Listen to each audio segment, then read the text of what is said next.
Ouais, on attend toujours une nouvelle victoire féminine sur l'European Poker Tour depuis maintenant bien la deuxième victoire de Vicky Koren. Et ça remonte à un petit moment. On a eu Marley Sprague, par exemple, qui s'était retrouvé en TF. Et là, on a eh bien, un deep run hyper intéressant. On va se remettre au moment de cette main. On est à 76 restants de cette EPT Monte Carlo. Et elle se retrouve à une table compliquée hein, face à un homme comme Jacques Sinclair, qui est un très très très gros joueur, qui avait terminé deuxième de l'EPT Londres. Ouais, il a des tout meilleurs joueurs de la planète, hein, tout simplement, et qui a en plus une grosse confiance.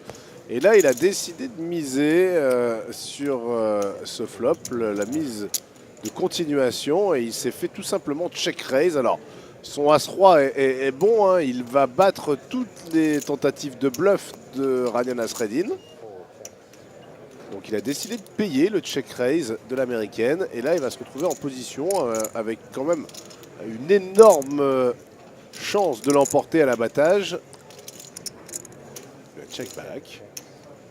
Ouais, Rivière doublette du 7. Ouais, normalement c'est plutôt tranquille pour Jake Sinclair. Maintenant la question ça va être de savoir si Nasreddin va tenter de bluffer.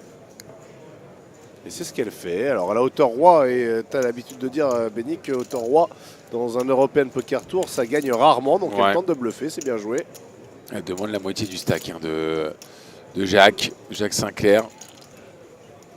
Et c'est vraiment les premiers moments où on découvre Rania Nasreddin, hein, 76 restants de l'EPT Monte Carlo.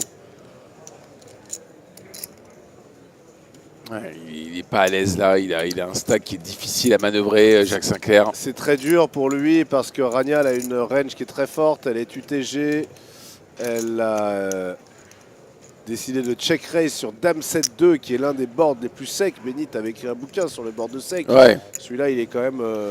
Oui, on est sur un board là qui rend la bouche pâteuse, hein, clairement. On va pas chercher. Qu'est-ce que ça veut dire un board de sec? Ça veut dire qu'on va pas chercher grand chose d'autre qu'une top pair, voire beaucoup mieux dans ce genre de situation. Et on a réussi à faire passer le génie Jack Sinclair avec une main qui était dominée. Bravo à Rania, c'est quand même le but du poker.